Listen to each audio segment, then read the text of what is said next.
Bismillahirrahmanirrahim. Assalamualaikum, apa khabar semua? Terima kasih kerana sudi singgah ke channel saya. Saya harap anda semua yang menonton video ni sentiasa berada dalam keadaan sihat dan berbahagia selalu, insya-Allah. Dalam video kali ini saya nak kongsikan dua kisah seram. Kedua-dua kisah ni berlaku di negara Indonesia. Tanpa membuang masa, jom kita teruskan dengan kisah yang pertama.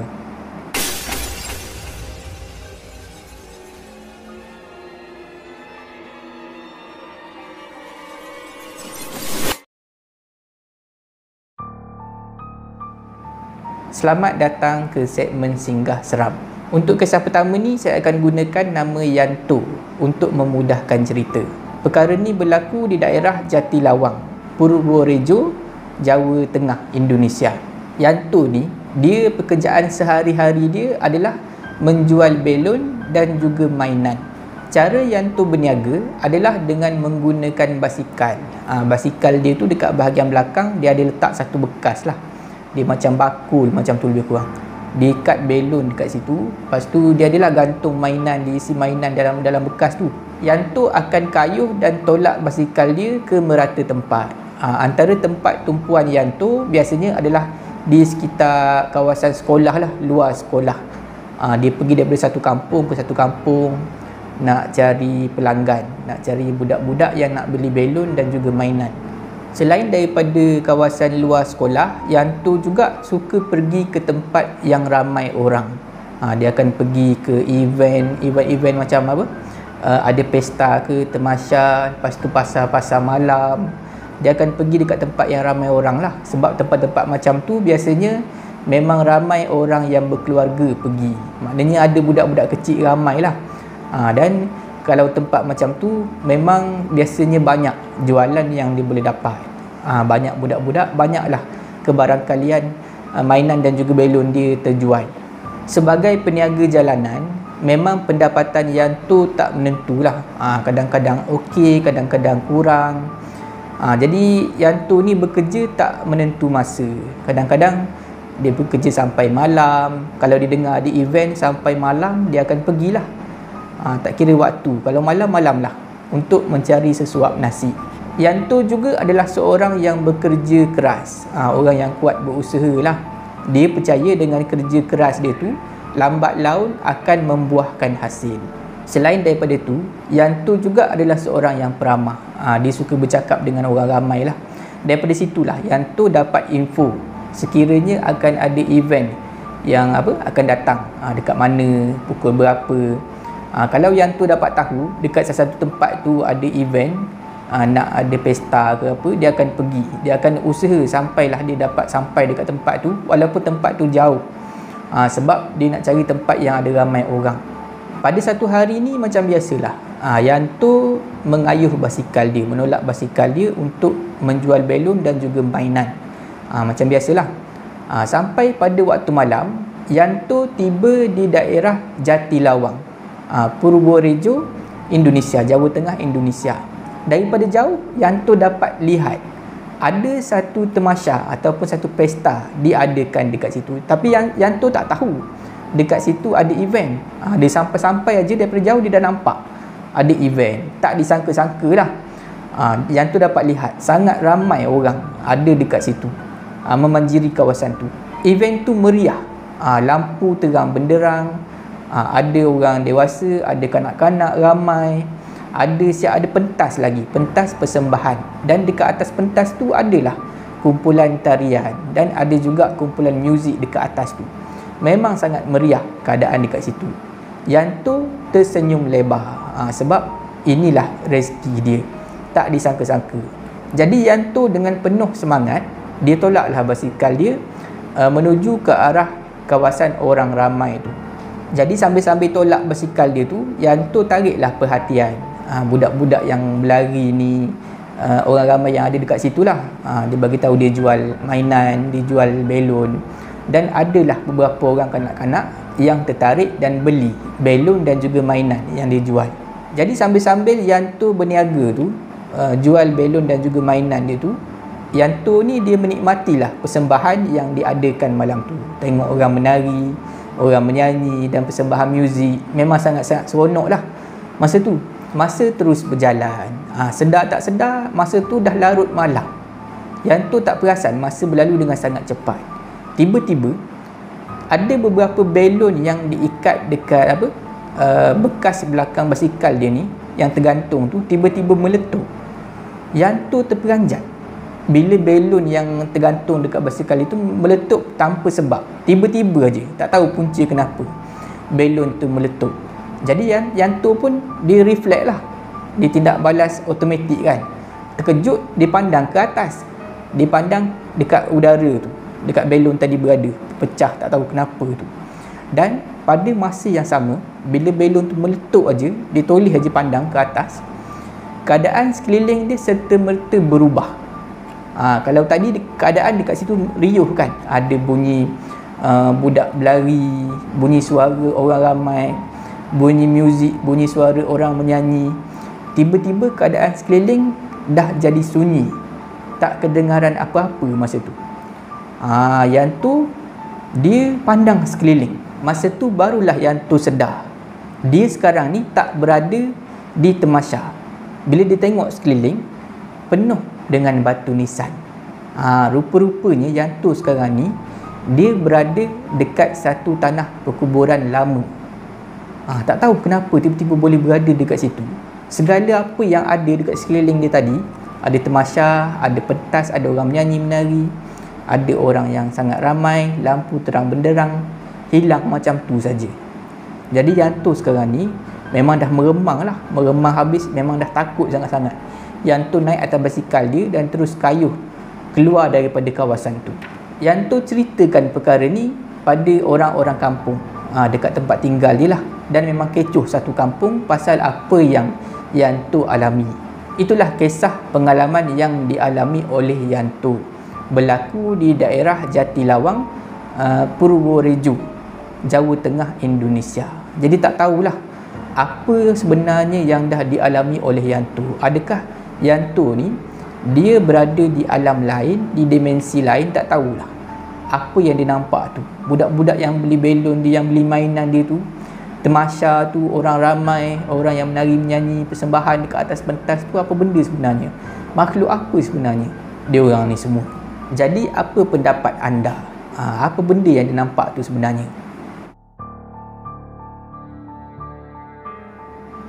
Untuk kisah yang kedua ni, saya akan gunakan nama Herman untuk memudahkan cerita. Perkara ni berlaku di Kota Solo, Surakarta, Jawa Tengah, Indonesia. Herman bekerja sebagai seorang penjual sate. Jadi cara Herman ni bekerja, dia menggunakan satu stall yang bergerak. Dia macam gerai yang kecil lah, ada meja, ada atap tu kan, yang boleh tolak tu. Stall yang bergerak, yang ada roda. Jadi setiap hari Herman akan tolak lah stall bergerak dia tu, menjual sate di sekitar Kota Solo, Surakarta tu. Jadi dia akan cari customer siang dan malam lah, untuk cari pembeli sate, peminat sate. Dah jadi adat orang berniaga. Kadang-kadang untung, kadang-kadang rugi. Kalau time tak ada customer tu, memang sampai ke malam pun baki sate ni masih lagi banyak. Baki dia yang tak terjual lah. Kalau time laku pula, sampai tak cukup bekalan sate, orang beratur nak beli kan. Jadi macam-macam faktor lah. Antaranya faktor cuaca, kalau waktu hujan orang tak ramai, macam tu, ikut nasib lah. Perkara ni berlaku pada satu malam. Masa tu Herman dia sedang tolak stall dia tu lalu dekat depan satu kawasan hospital lama. Tapi perkara ni memang dah lama sangat berlaku. Sebabnya hospital lama tu sekarang ni memang dah tak wujud lah. Dekat situ sekarang ni ada satu mall, ada satu pasar raya yang besar dekat situ. Hospital lama tu dah lama dirobohkan dan dibangunkan mall. Masa perkara ni berlaku, kejadian ni berlaku, hospital lama tu masih lagi ada, tapi dah tak beroperasi lah. Dan hampir keseluruhan isi hospital tu dah dipindahkan ke tempat lain. Dan hampir 40% hospital lama tu dah dirobohkan. Dan satu-satunya unit yang masih lagi berfungsi adalah bilik mayat. Dan adalah masa tu beberapa jenazah ataupun beberapa mayat yang masih ada dalam bilik mayat tu. Mayat ataupun jenazah yang tak dituntut lah. Dan masih ada pengawal keselamatan yang ditugaskan menjaga kawasan hospital lama tu. Daripada situ dah boleh gambarkan lah macam mana keadaan dekat kawasan hospital lama tu. Adalah 1-2 unit yang masih lagi beroperasi, masih lagi maknanya diguna pakai lah. Dan 40% dah dirobohkan. Memang orang kata macam mana? Macam tempat terbengkalai macam tu lah. Sementara nak dirobohkan sepenuhnya, dibangunkan mall.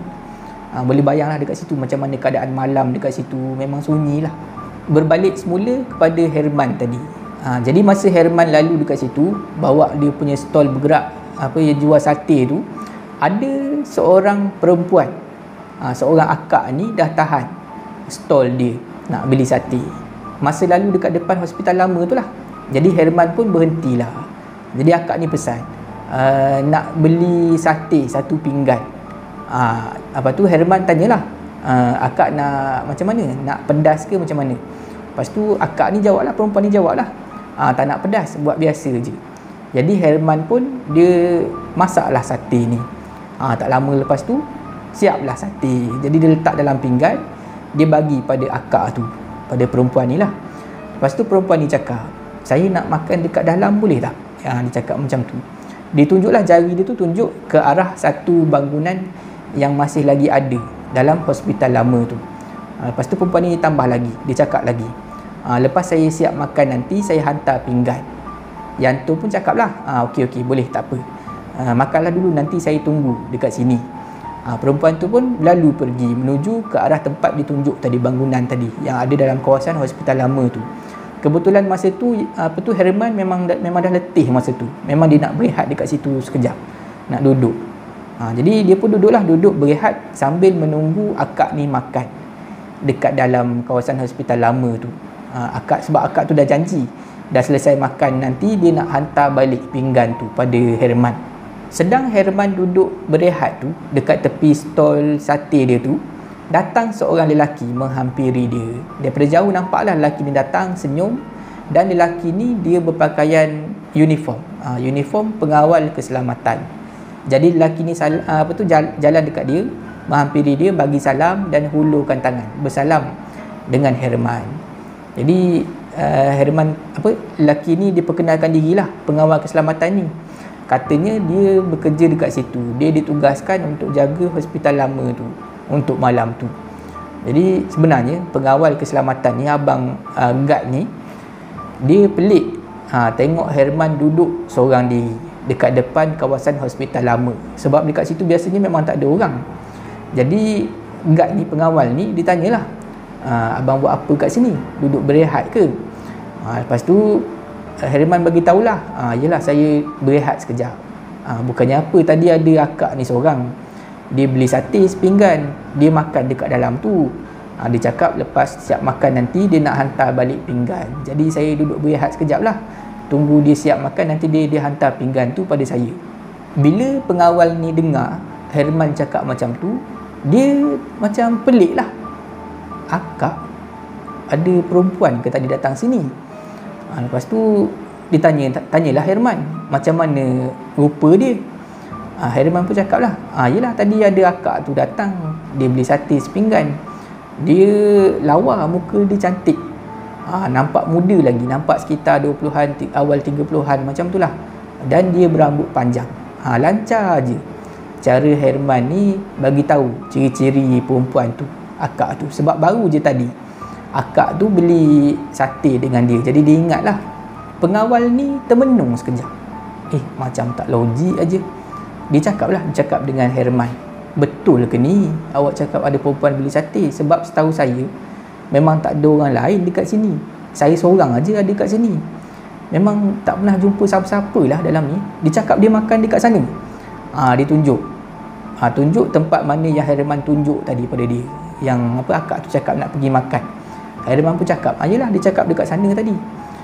Lepas tu pengawal ni dia ajak Herman untuk pergi cari perempuan tu. Okey, macam ni, jom kita pergi cari akak tu. Sebab pelik lah, macam tak logik aja. Ada orang nak makan dalam tu seorang-seorang. Tempat ni kosong tau, memang tak ada orang, dan tempat terlarang lah. Tak patut ada orang masuk dekat kawasan ni. Herman pun bersetuju untuk ikut pengawal ni. Lagipun dia dah tunggu dekat situ lama. Jadi pelik jugalah akak ni makan sate tak nak bayar ke apa kan, nak lari ke apa kan. Jadi dia pun ikutlah pengawal ni. Tapi yang peliknya masa tu, tempat yang dia orang nak tuju ni adalah satu lorong menuju ke arah bilik mayat. Jadi dia orang berdua ni berjalan lah. Pengawal tu pakai torchlight lah, pakai lampu suluh. Sampailah depan bilik mayat.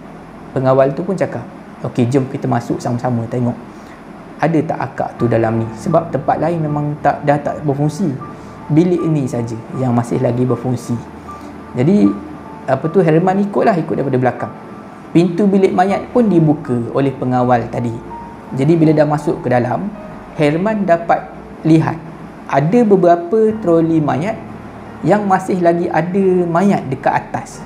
Ada jenazah dekat atas ditutupi oleh kain berwarna putih, dan ada juga peti mayat dekat situ. Ada beberapa pintu yang tertutup rapat, dan ada juga sebahagiannya pintu kotak mayat tu, peti mayat tu yang terbuka, tapi dekat dalam kosong lah. Bila dah lihat keadaan macam tu, bulu roma Herman serta-merta meremang. Dia jarang tengok, jadi dia rasa seram sejuk lah. Yang pengawal ni dah biasa tengok, jadi biasa je. Jadi pengawal ni mulalah cari akak tu dalam ruangan bilik mayat yang agak luas tu. Jadi Herman pula ikut aja kat belakang. Pengawal tu dia ada torchlight kan, dia ada lampu suluh, disuluhlah dekat dalam tu. Masa itulah pengawal ni dia ada ternampak satu objek. Objek tu adalah satu pinggan. Pinggan tu terletak dekat atas satu meja yang terletak betul-betul dekat sebelah troli mayat yang ada jenazah dekat atas dia. Jenazah ataupun mayat yang dah ditutupi oleh kain berwarna putih. Bila disuluh aja, dia nampak aja pinggan tu, dia panggil lah Herman. Ni bang, pinggan ni ke yang abang cakap? Ini ke pinggan abang? Jadi Herman pun dia pergilah menghampiri ke arah tempat suluhan pengawal tadi. Dekat pinggan tu dia pergi dekat, dan memang betul itulah pinggan dia. Jadi masa tu Herman dia cakap lah, betul lah, memang inilah pinggan saya. Tapi satenya dah habis. Dalam pinggan tu sate dah tak ada, dah kosong. Cuma ada macam sisa sos aja. Sos sate saja yang ada dekat atas tu. Mana akak tu pergi? Jadi masa tu Herman dan juga pengawal ni memang dipenuhi dengan tanda tanya lah. Masing-masing tak tahu apa sebenarnya yang dah terjadi.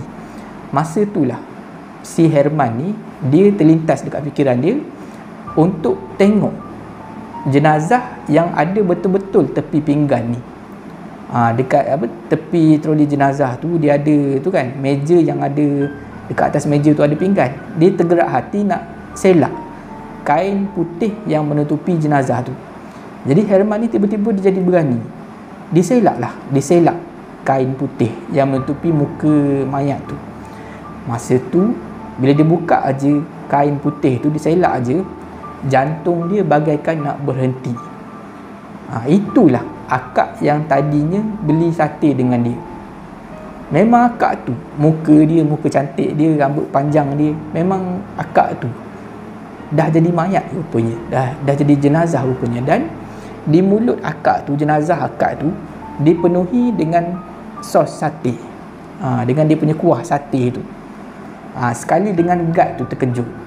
Memang guard ni tak tahu akak tadi macam mana muka, tapi dekat mulut dia tu penuh dengan sos sate.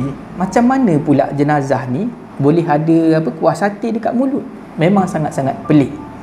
Jadi itulah kisah yang pernah dialami oleh Herman. Berlaku di daerah Jatilawang, sebuah hospital lama Jatilawang, Surakarta, Jawa Tengah, Indonesia. Satu masa dulu, dah lama lah. Dan hospital lama ni dah tak wujud pun sekarang. Hanya ada mall dekat situ.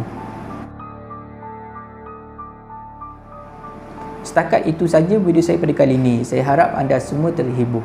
Jika anda suka video ni, jangan lupa like, share dan komen video ni. Jangan lupa subscribe dan tekan butang loceng untuk dapatkan notifikasi video saya yang seterusnya. Bagi anda yang nak berkongsi kisah seram, boleh hantar ke alamat email yang ada dekat bawah. Jangan takut kepada makhluk, tetapi takutlah kepada pencipta segala makhluk. Semoga kita bertemu lagi di video yang seterusnya. InsyaAllah. Assalamualaikum.